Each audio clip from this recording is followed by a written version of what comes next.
Minneapolis. Hey there, campers! Rise and shine, and don't forget your booties, because it's cold out there today. It has been cold. I don't know if you noticed, it's been like below zero for a while. Now, you know where else it's really cold? Mars.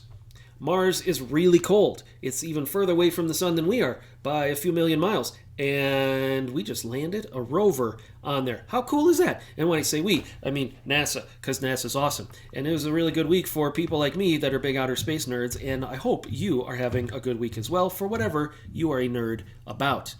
I spent this last week, a few days in San Diego at a pastor's conference, and had a chance to connect with other pastors who have been going through COVID, and we shared our similar stories, and that was very encouraging to me to find out that, okay, the kind of stuff we went through with learning how to solve technical issues, figuring out how to meet or not meet, figuring out masks or not masks, trying to thread the needle of everybody's expectations and demands and feelings. It was nice to kind of work with other guys who have been down that path, and we understood each other. But it was also very interesting because there's a lot of things that some of those guys went through, or that we went through here, that were not similar. For example, one of the pastors who was there, pastors in downtown Minneapolis. And what he went through last summer with the Black Lives Matter and the death of Mr. Floyd, which was the way he kept referring to that individual, was Mr. Floyd. And he talked about the nature of their church before that event and then what happened after. And that was eye-opening. There's a lot that other people are going through that we don't. And then when we go through what we go through, we think it's the height of suffering. And then you realize, well, no, other people are having to thread a different needle than we are. And that was kind of helpful for me as well. One of the things we talked about is, where is the church going, do we think, in 2021? Can we use the word evangelical anymore? Because now that's such a politically charged term. And do we need to come up with different terminology for what we believe about the Bible and people needing to hear the gospel? And so it was good discussion. But one of the guys who was there was the author of this book. Let's see if I get that on camera. There you go. Risking Church by Jim Callum. Jim Callum was there. He's one of the hosts of this gathering. And one of the things he talks about in this book, which I wanted to focus on a little bit this morning, is called Creating a Place Where Your Heart Feels at Home. And it's the idea of, when you're wounded by the world or maybe by other churches, is there a place you can go and maybe risk again opening up to be cared for and loved on? And is the church the place to do that? And is Grace Church, in particular, a place we can do that? Anyway, in his book, he has this quote. It says, "Because of fear, we've erected a facade of secrecy and called it safety. Churches have aided and abetted this illusion by producing environments where no one really wants to know what's going on in your soul." He says, "The safety I long for allows me to be real, to share my struggles, my fears, my failures, and to believe that you'll accept me. Yes, the desire for safety is the longing that cries out, 'Please accept me.'" And I think it's a good question. Can the church be that? Can Grace Church be that? That's certainly the hope.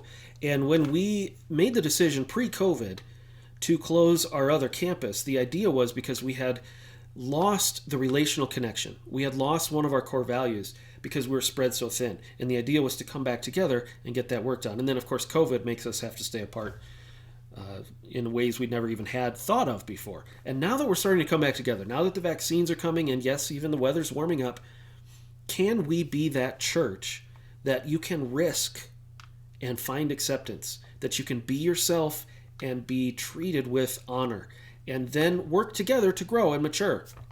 I hope so, because I am convinced that really is what's coming in 2021, because the world isn't going to offer that. The world is not going to offer a place of acceptance for people who disagree about things. The world is not going to offer a place of safety.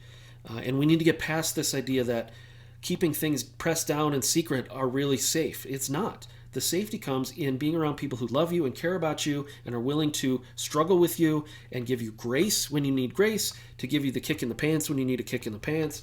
And we want the church to be that, because if we're not being that for each other, what are we doing? If it's not relational, it's not ministry. And we want to be doing ministry in people's lives. So I keep talking about small groups being the primary area we want to do that. And I know talk is cheap. We need to start executing that. So here's how I want to execute that. We're going to have a small group leaders training on Sunday, March 7th after the 10 o'clock service. So if you're a leader of a small group, we want you to stick around, and we're going to talk about our groups and what we want out of our groups and how we're going to achieve that. If you want to be in a group, we've started to have some people sign in and on their connection cards or send an email to office@gracelongmont.org, and then we can get you on a list to get small groups started and rebooted, and we're trying to do that as effectively as we can. We are trying to figure out who's still around in the church, who's watching online and still considers us their home church, who has moved on to other churches. One of the things we learned in our discussion, statistically, 40% of pastors are either leaving the ministry or moving to other churches because of COVID or during COVID. And if it's 40% of pastors, I can't imagine what that would mean spread out over the whole church. And it makes sense. COVID kind of shook up the ant farm of our lives, and we have to forge new trails and figure out where we are and what this looks like. And certainly here we've had some staff turnover, and it's normal. Well, it's not normal, but it's to be expected during this abnormal time. But I think the way through and the way onto the other side is to continue to hone this relational ministry strategy where we can connect well, where we're willing to risk for one another, where we're willing to commit to one another. And so I'm making this as a public announcement in this update video because I don't want to lose the focus on this need for you and for me. And so to really work hard on getting these small groups started, not just talked about, but moving forward, that is priority one for me this spring. Once the bylaws have been voted on and we're moved past that, small groups are the thing. So you're going to get sick of hearing me talk about it, but hopefully it will be because you're also involved and you've already been convinced. So that's the hope. Other things that are going on, thank you to all who contributed to the food drive. We had a ton come in. This Sunday, we're back at 8:30 and 10 o'clock, full children's ministry, and I'll be teaching through one of my favorite parables, the parable of the wedding feast, or as I call it, the feast at the end of the world. You'll have to come and check that out.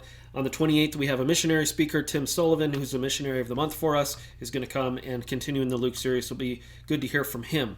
Until we can see each other again, I'm Jeff, and you're you, and God is still in control and still God, and NASA is awesome, and we have another rover on Mars. Yeah.